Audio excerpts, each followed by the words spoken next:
Wake up, buyer payer people. It's a beautiful day. Go grab yourself another cup of joe and say hello to Jim and Michelle Rhoads on the Buy Here Pay Here Morning Show. Take it away, you two.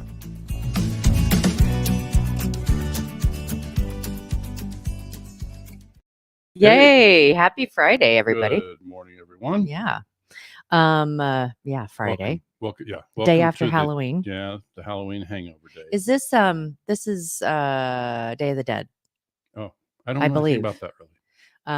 And it's a big deal for our Latino friends. Hispanic culture. Yeah. Okay.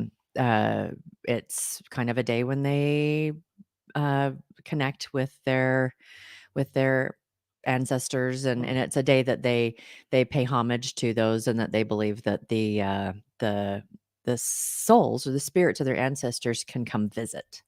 And so it's a pretty big deal. But Right. So it's the day after Halloween, and we survived. We had two people or two groups show up at our house last night, which was one more than we had last year. Yeah, that's true. Last year was pretty dead.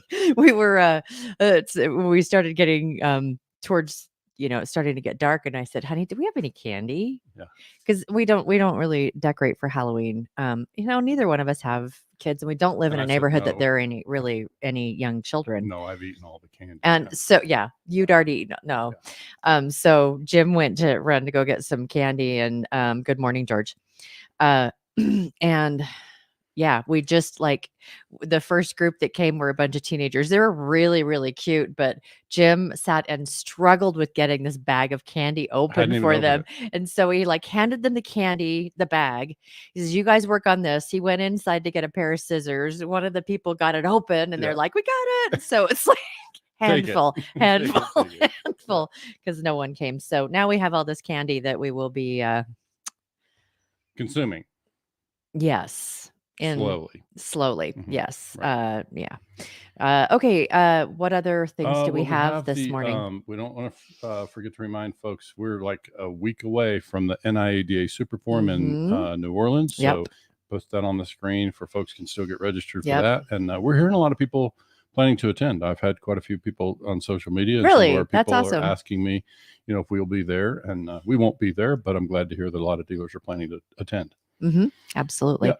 Yeah. We're we a lot of conferences, dealers will ask, are you guys coming? Are you guys coming? Are you guys coming? And we've been of the camp that we're forging new trails for virtual tracks. Right. And unless we're asked and speaking or something like that at a conference, we just haven't really, it hasn't been something that we've been doing, because it's people reach us through a virtual track, and then the national conference will be at every year, because that is that's the big one. So maybe, I don't know, the Super Forum is about Buy Here Pay Here, and the morning show is about Buy Here Pay Here, but we won't be there this year. Right. Maybe next year. Yep. Okay, so and otherwise our dates are all set for our V8 meetings, including our V8 Plus session in Great November. meeting yesterday with Brent Carmichael. Brent Carmichael joined us for the V8 Plus session on collector pay plans. So I think that it looked like I got a calendar invite from you for November. You're doing another one with him the week before Thanksgiving, and this one will be around sales we plan pay to do plans. Sales pay plans. We're not going to set the topic yet in case something else emerges that's more important. But right now, if it was decided today, it'd be sales pay plans. Okay, very good. So there's room if you all are interested in super economical and lots of great discussion and content and all of that. So, and it just meets you where you're at. You don't have to travel anywhere. You can sit with a kid on your lap, or from a baseball game, or eating your dinner whilst having a conversation with other dealers. Absolutely. Yeah. Shall we? I think we shall. Yeah.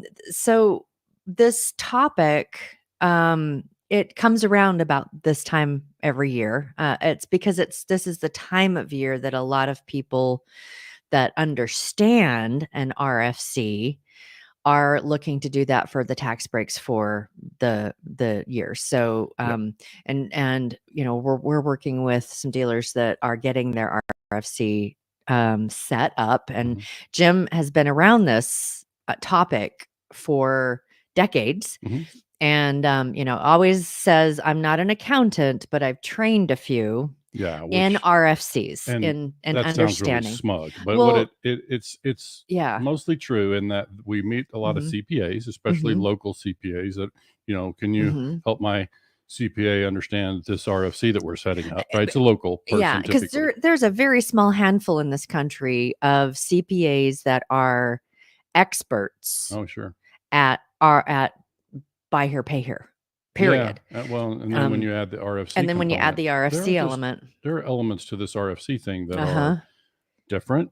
And I learned it just because as a dealer, I had a related finance company, and I wanted to know it frontwards and backwards. I got in and learned it, wanted to make sure our books were correct. And so, I had a couple of accounting classes in school. And so it just kind of helped me make sure I, understood all the pieces. And I got quite familiar. And the accounting side of this is just one piece of all of the stuff. And the accounting side, there are a lot of dealers that we work with that have their family accountant. They've been with their family forever. And so I don't want to change accountants. And I have watched Jim with more than one dealer to step into meetings with their accountants. And it's just like, let's walk you through not just RFCs, but buy here, pay here in general too. Yeah. And before we get into all that, what she's talking about, I have set up I kind of describe myself as a liaison, and the work that we do in related finance companies in particular. I tell them, look, we're not attorneys, we're not CPAs, but we can serve an important role to sit between the dealer and their software and their accountant. Their CPA, right? Yeah. Because the CPA doesn't usually understand the software like the DMS, right? And so we typically have some experience there, but we can also help the dealer learn the language, the key stuff, and their team. A lot of times there's a controller, office manager in the picture. So let me ask you something. Before we totally dive into this topic, is a CPA, when there's an RFC involved, typically in a DMS?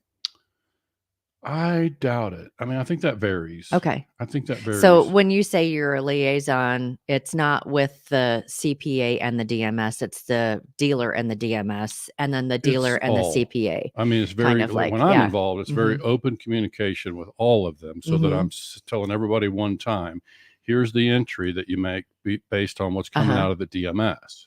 Okay, right? Gotcha. So this is about monthly journal entries and that kind of thing. Okay, so there's elements to this that are for dealers that have not done this. There are elements that are new, and there's, from what I understand, is that there's because you're talking about taxes, there are pieces of it that are important for you to do right. Absolutely, yeah, absolutely. And so I think we talk in the morning, every morning, and Jim, actually, we were taking notes, and he's like, do you want me just to make a photocopy of this? I'm like, please. Yeah. So we're going to start with first what it is, and with the understanding that a related finance company is not something you need for LHPH. Correct. Yep. Okay. Lease here, pay here is taxed differently. It only experiences income as payments come in. Okay. So that's the same thing with a related finance company. That's why we set up a finance company. So why don't we cover that part first? It's like, why would it be necessary? Well, dealers in the buy here, pay here space, and I'm going to speak to this subject today, thinking about those many dealers that we meet that are just brand new in the business, and they're starting to do enough volume that, it's time to make that decision. And I actually talk about RFCs throughout the year, and working with dealers that are new. When we're doing cash flow projections for them, I will show them as we do these cash flow projections. You can, in my modeling tool, you can turn the RFC on and off. Okay. So first off, RFC. And when I joined Jim, the acronyms just about made me want to go take a nap. RFC is called a related finance company. And a related finance company is a second company that you are setting up for kind of tax strategies. Absolutely. More and than others. There's other benefits. Yeah, there's other benefit, but the primary one are for tax strategies. So related finance company, RFC. So when you hear people, and that's one of the things that we've talked about a bazillion times, not really a squirrel, but kind of, is putting together a dictionary of terms, because when we get new dealers that are coming in, they're like, and we're just, and we forget sometimes that we have to go back, and it's like, what are these things? Yeah. So related finance company. So I think the key word in that is related, because, there are plenty of finance companies around, but the IRS has special provisions. They've been around for decades. This is not new. And it's kind of scary to some people, because they sound like we're playing in a gray area, and that we're doing something a little, under the table. And it's totally, it was a provision set up by the IRS to allow dealers to have this situation. Well, and you can say, is it whatever, but when you think about bigger companies, and I know a lot of dealerships don't consider themselves bigger companies, but dealerships have millions of dollars that flow through their company every year once they've established themselves. That's a lot of that. That's more money than a lot of other companies do. Yeah. So, and I think you say the money flows through. There's a lot of paper that flows through. That's paper not cash, that flows right? through. Yes. Yeah. But so this is, you may think that we've heard the things like, why do really wealthy people not pay as much taxes or whatever? It's because they understand the tools that are out there that can help them stack how things move so that they don't have as much taxes. Well, this is a tool the IRS created for this. Yeah. So it's when we say related, I often use the word sister company. It's like it's a cozy situation. It's a company that really is there to serve us, and to kind of serve the enterprise. But yeah, it's primarily for taxes. So let's just break it down for people that are listening brand new, and especially people that are contemplating buy here, pay here. So when you originate a contract in a buy here, pay here environment as a retail installment contract, then the profit that you would experience in that transaction, even though the dealer may not get enough down payment to cover their costs, they typically don't, right? That used to happen, but not anymore. So now you've got negative cash, but you've got profit on the books from that sale. And the IRS, under typical, convention or whatever, you would be taxed as a dealer on that income that you've not yet collected. So that's why it starts to become called phantom profit or paper profit. It's profit on the books, but we can't spend it. It's not in our bank accounts yet. And so this is why it's so challenging for dealers to be in the buy here, pay here space, because not only are they taking the risk with the customers and their contracts, but they have all this phantom profit, and the IRS is going to hit them hard on that income tax. So, one of the things that I've watched dealers, and you correct me if I'm wrong, which you do really well, gracefully. I hope so. That there are a lot of dealers out there that will sell their notes to bring money into their dealership, and so it's a full sell. But then they don't understand why they're only getting a certain percentage of money for the full paper value of their notes. Well, this is basically selling your own notes to yourself at a discount, so you're not taxed for the full amount. Right. So would you, if you're in the habit of selling notes, would you need an RFC? Probably not. Okay. Probably not. If you're discounting those notes, it's just an income question. It's like how much income is left over after the sale and after discounting those notes. That's an actual local CPA question, because now you're really kind of dealing almost in cash. And so now you've got real income and the means to pay it. So it's a little bit different in that scenario. But with the RFC, I can say that one that we kind of cover this thing about, what is it? Like we kind of know it's a sister company. There are special provisions. There's the main thing I would say about that. We don't have to go into details about how this thing needs to be structured today. We can bring that back and follow up if there's a need. But we have to create a company that has an arm's length relationship, because it makes sense if you think about it just logically. The IRS is not going to allow us to take money out of one pocket and put it in another pocket and say, oh, I discounted the notes to myself, and so I don't owe the tax. Well, let me clarify something that my brain works differently than yours, which is good because some people get two different perspectives, is that, fudge, I do this. I know, menopause brain. That it'll catch you. As soon as I'm in the middle of the next sentence. As soon as you're in the middle of the next sentence, it'll rotate itself through again. So no, it's all right. So let's go back to what is an RFC? So let's talk about the part about when do we set one up? Like when and why. We've covered why from the text that she remembers. I remembered. Oh, good. Why discount notes? And for new people, this is something that they are aware of soon after starting, is that even though you on paper have a vehicle that over time is supposed to bring you X amount of dollars, we all know you will not bring in X amount of dollars. But the IRS doesn't know that. And so the IRS is looking at it as a full value thing when we know full well. And who the heck wants to pay taxes on something you're never going to collect? Absolutely. And that you haven't yet, even the part that you will collect, you haven't collected yet. So that's why there is an RFC. So I mean, hoping that there are a lot of very new or people that are thinking about getting into buy here, pay here, to understand that about this business is you don't collect 100% of paper. Sure. And so an RFC is a way for you to discount that to what it is that is, and actually Karen Barnett, good morning.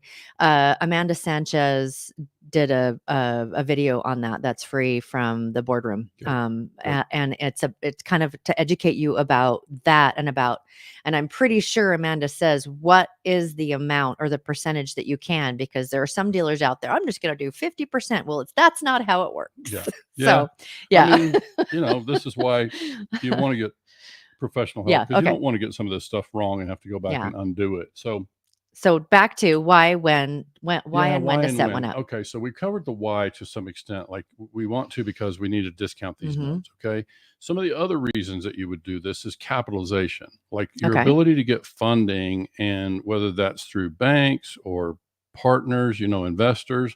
Having a centralized finance company, one finance company can fund multiple sales locations. So if you have multiple locations or are thinking about doing multiple locations, then it's just like one entity that you have to do your taxes for that, for the money. Well, you do taxes for all. Well, for all of the, you only capitalize the one capitalize. Okay. And so, all right. But it reduces the income tax of all those sales locations, because those sales locations are all discounting their notes to the finance company. And then the finance company handles all the collections and takes the risk. Yeah. Right. The dealer is sort of out of the picture from a cash perspective or from a note perspective. They transfer or convey the contracts over to the finance company. So they're kind of out of the picture. Okay. So this all sounds great. Okay. It really, I mean, it's like, okay, why wouldn't you? Okay. And something we were talking about this morning, the why and when to set up is that, well, you haven't gotten into that, but that we were talking about how it's when you're brand new, there's so many things that it's like, wait until, but when you're brand new, when should you set one up? What is like the trigger that's going to get you to do that? Because it's not something you do usually on the front end. Okay.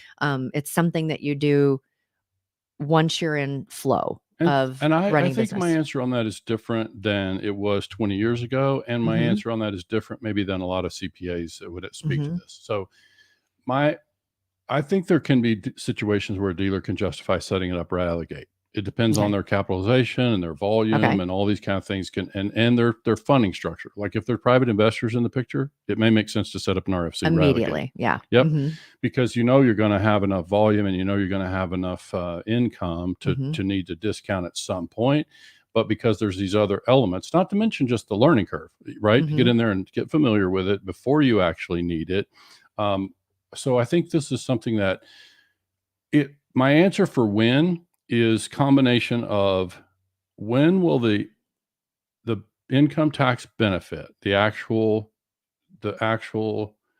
write-off that you experience from transferring those contracts the first time, when will that write-off be easily will that easily overcome the administrative costs of going through this process? Because it does cost something to get this set up. There's licensing, which we'll talk about. There's sometimes there's software considerations here. Okay. There's actual steps that you have to take to look like a second company. Okay. I mean, there's some actual, again, I don't want to get too detailed in the minutia here, but that's why for me, the win is really, so let me make sure dealers, let's pick a 30% discount, pretty common across the industry. Okay. Like I'm going to discount my notes 30%. Well, if I'm a new dealer and I have, I'm heading into the last of the year and I don't have $100,000 in notes and I sell those over to my finance company, I'm going to enjoy about a 30% reduction in my income on my dealership in this calendar year or this fiscal year. So as long as it's done before the end of the fiscal year, mm-hmm.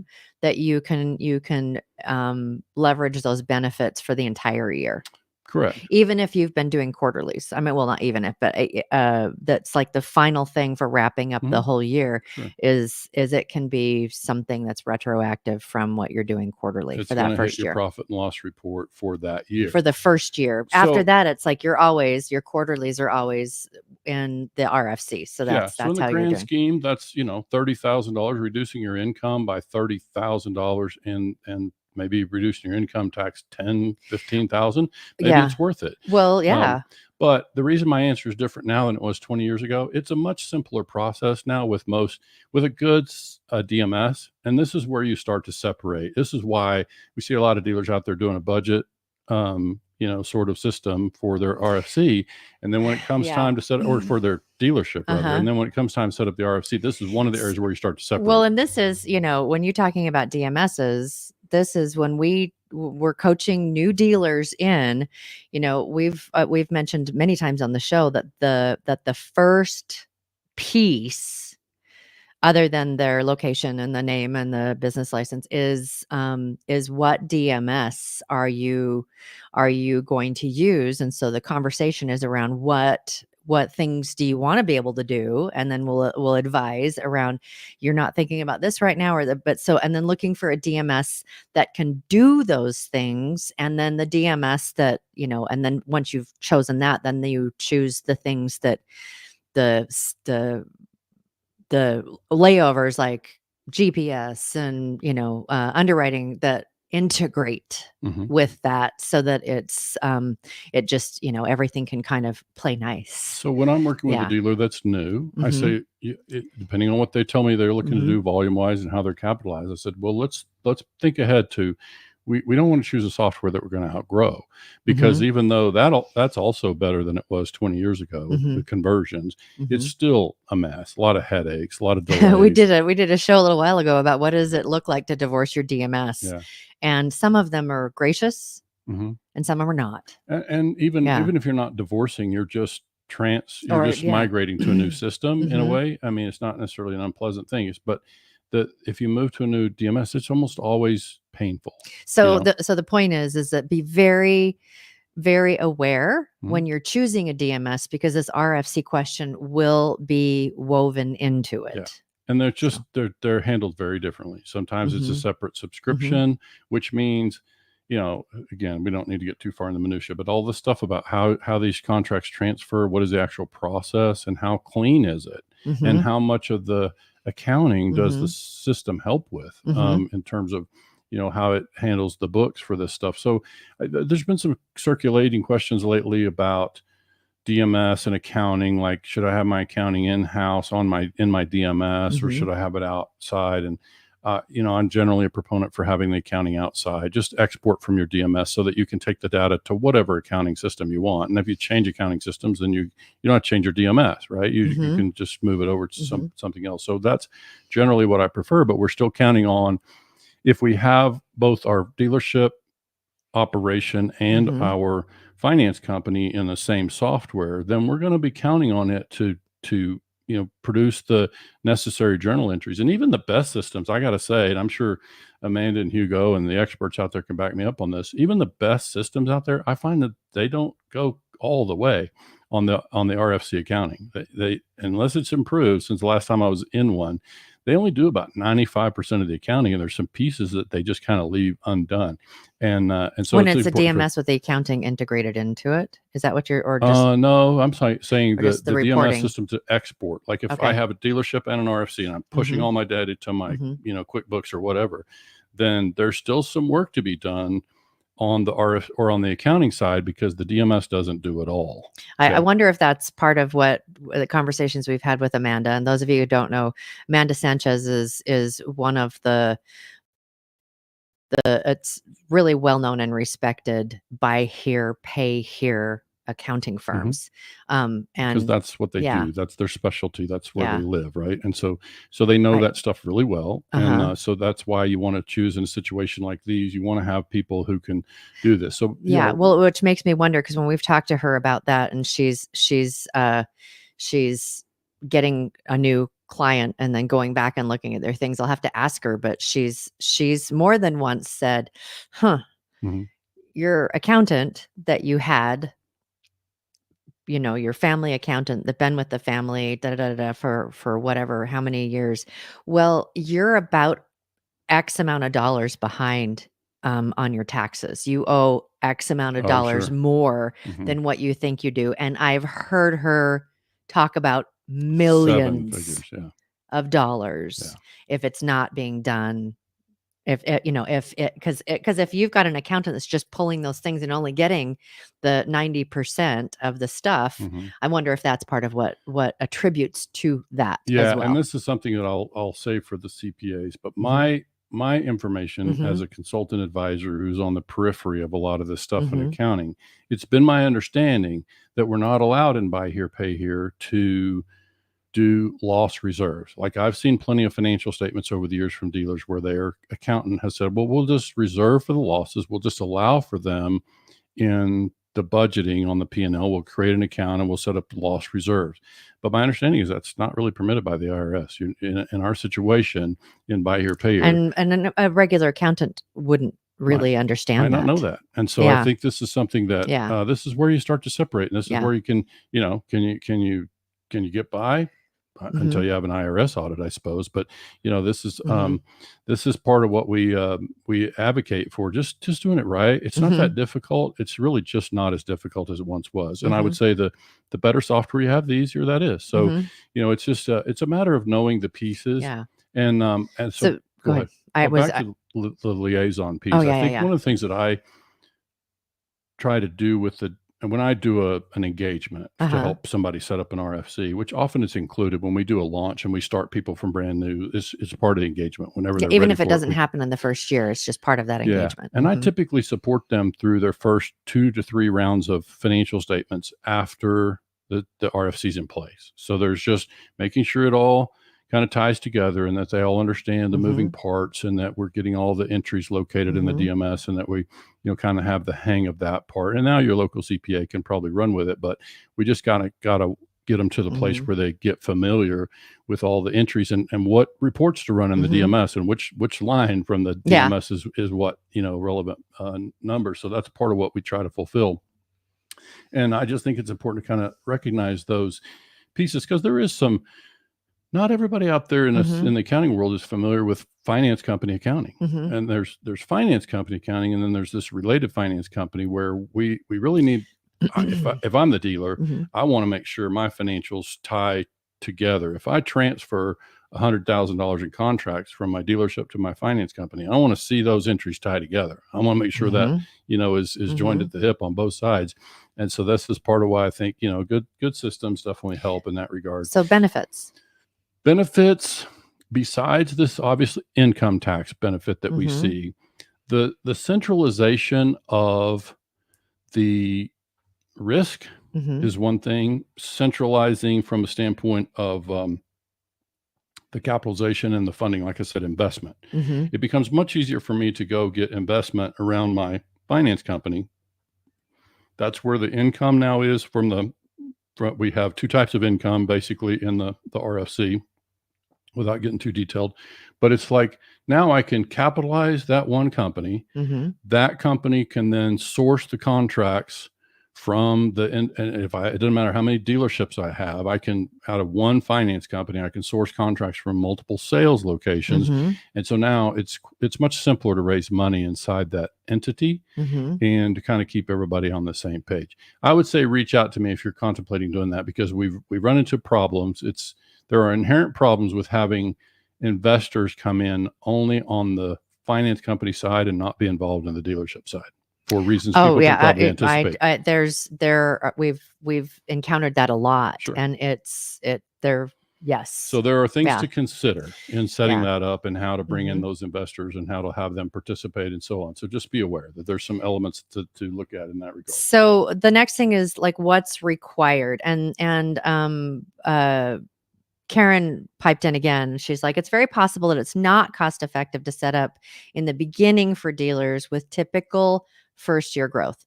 And these are some of the reasons. Tax returns for both. So it's like you're having to file more tax returns, licenses, and separate entrance or locations. So I want to, when we're consulting and bringing a dealer in, this is a conversation that we have right out of the gate when they're looking for a location. Yeah. Absolutely.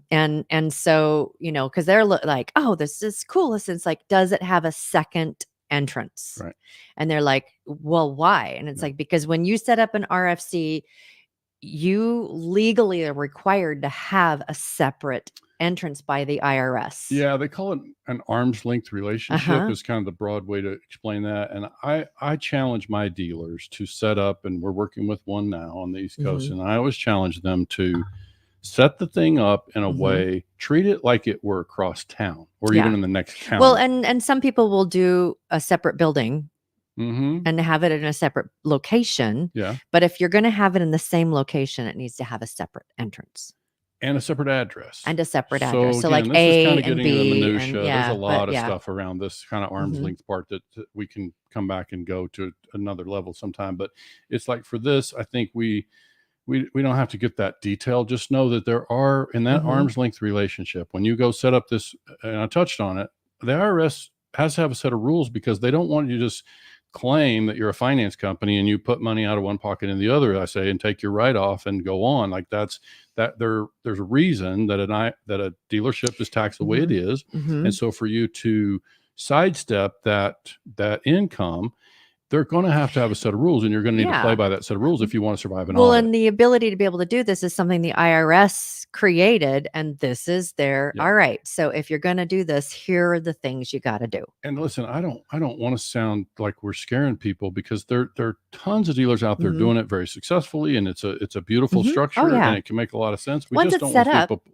it and kind of halfway and get themselves in trouble. And so this is part that get professional help, and if it's not us, we can put you in touch with others who can fulfill the stuff on the accounting side and what have you. But as far as what's required, the very first thing that I ask a dealer to do every time is find out what your licensing is in your state, because when you go set up this separate company, which, by the way, the separate company, from the professionals that I work with, tell me that separate company needs to be an S elected company. Means that it needs to be a S corp. If you're doing corporation, it would need to be an S corp rather than a C corp. If you're doing an LLC, you need to make sure you check the S election. You've got to be an S type entity. Why? Okay. I'm not. But you just know that that's it's pass through. It's apparently pass through, and that's why the IRS would have put it that way, is because that lets you. That means the parties involved still experience the income as it's experienced, right, as it's realized. But I would say that just know that we have to do that. But the other thing that's required is when we think about the financing license, in some states, Texas being one of them, I've been told there have been times that a finance license in the state of Texas can take many months. Now, that varies based on how busy they are and what have you. But, government entities, at times, it just depends. In some states, it's a simple notification filing. It's a one-pager and a $50 fee or something. And you every state is very different. Very different. So some of this stuff becomes state specific, and we don't try to get involved in the state specific, but we say, go find out in your state, if you're going to set up a related finance company, what is required of me and as a finance company. I've heard that some states require almost like a banking license, like the same kind of license that a bank or credit union would have to go get. Is that just for even setting up a buy here, pay here, or is that just specifically for an RFC? Varies by state. Varies by state. So, okay. But I did learn that one of the states and we don't need to get too state specific here because that's just not really where we need to be, especially on a broadcast like this. But I did learn that one of the states that I always understood was really not as stringent as I had been told. So this is why you just got to go find out, right? So, and that's where your state organizations absolutely can help you with that, because they usually have a legal team, all of that, and they can give you that information. Plug for joining your state association.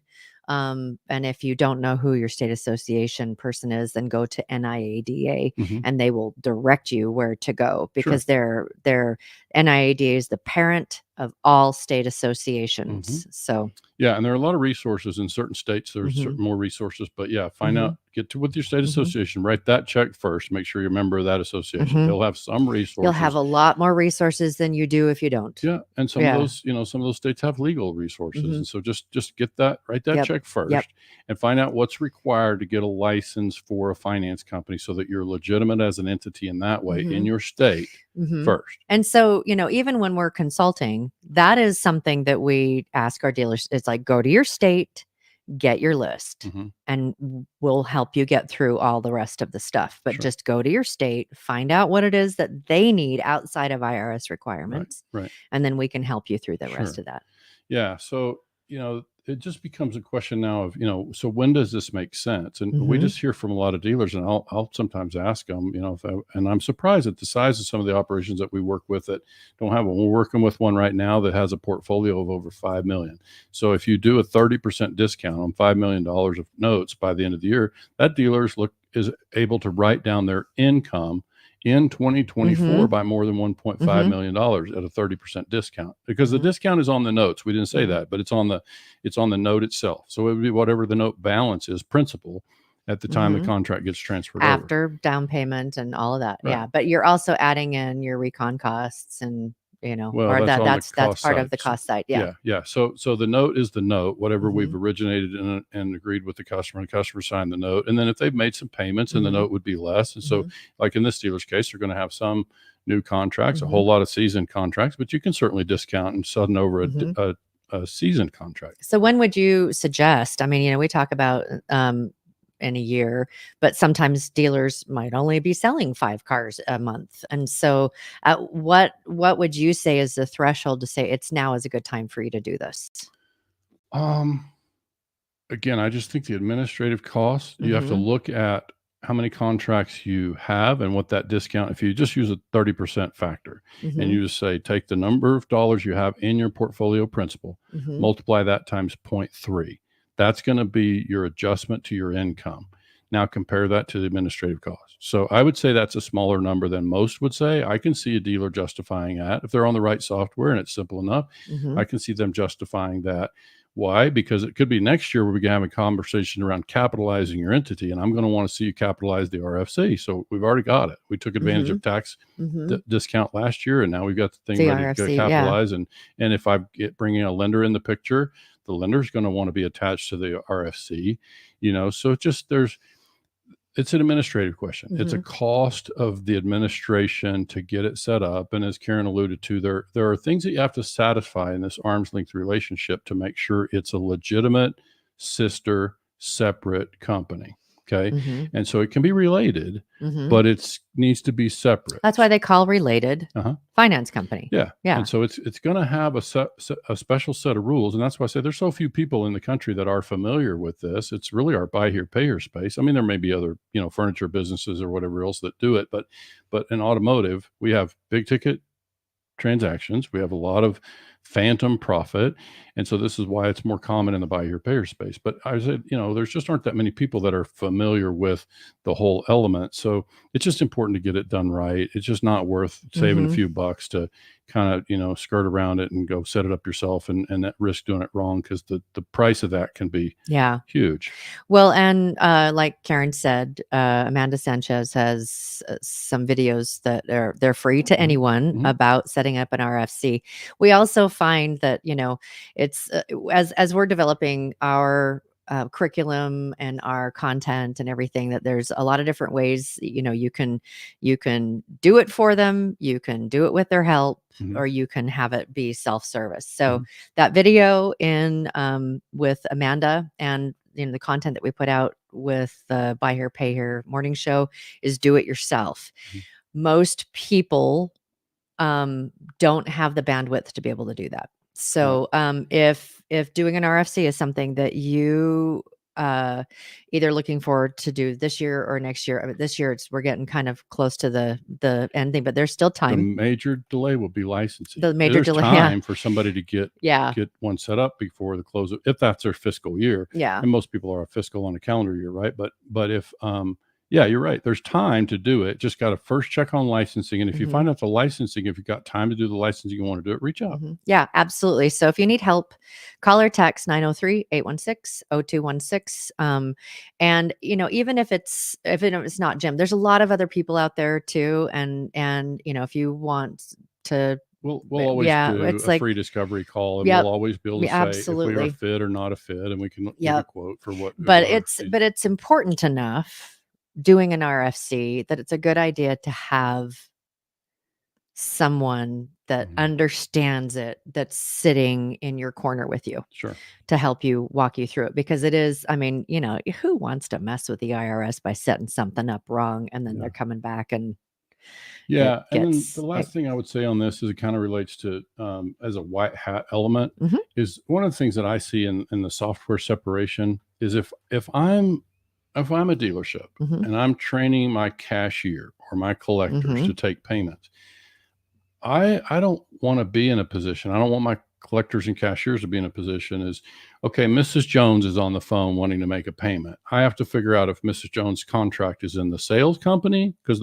even after an RFC, the contracts will live in the sales company until they're ready to be transferred over. So I would have to know, is Mrs. Jones' contract in the sales company? Do I have to log into that company? Or has it been batched into the other? So, but I would have to know.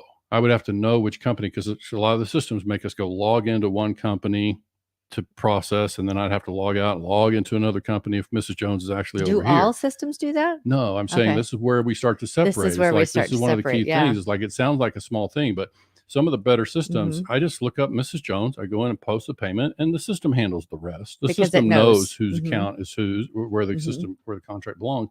And so this is where you start to really separate. It's like, this is among the things, and then the actual accounting function that happened, with all this, because there are, and I would also, you think about having two separate DMS systems, that whole thing about the transfer of contracts and some of the stuff that happens there. I just want it all tied together. And if it's in two different systems, I increase the chance of mistakes pretty substantially, right?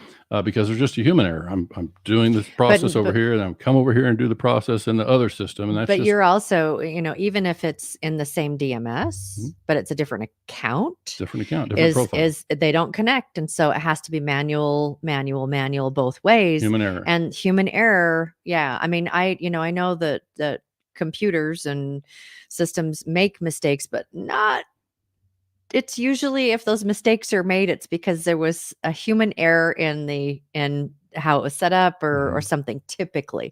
So, there's so much meat on the bone with this one. And a lot of it does start with, here's your DMS, right? And, are they able to support you having an RFC, and what does that support look like? Right. Because a lot of DMSs will say, yeah, we can support that, but they don't have it where it's your one login and everything's kind of just taken care of. Like you said, where the system knows and you don't have to go and dealers hate having to be logged into 17,000 different things.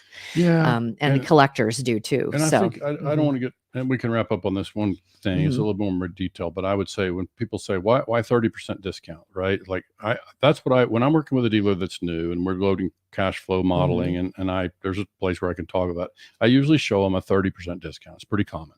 Have I seen more? Have I seen less? Absolutely. So it's something that you would adjust over time, because it's really meant to be related to your portfolio performance. What is the real value of these contracts that I'm selling to this other company? How much discount should they be acquiring, right? So there's work to be done there, but most of that happens as the company matures.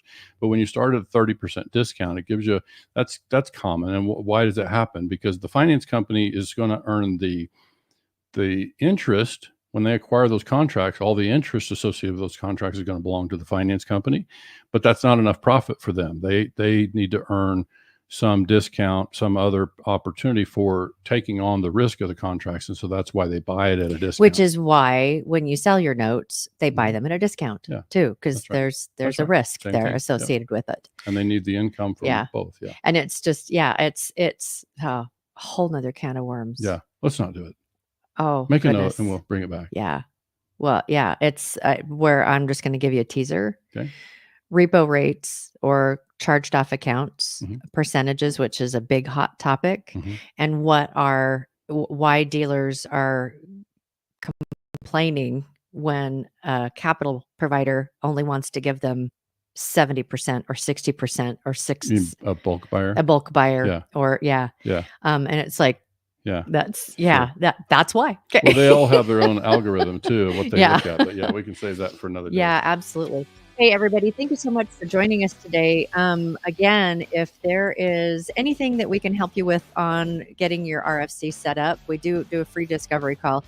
But go ahead and call or text 903-816-0216. Or if you go to whitehatway.com, you can actually schedule a discovery call too. So on Jim at White Hat Way too. They can email me there. Jim at White Hat Way.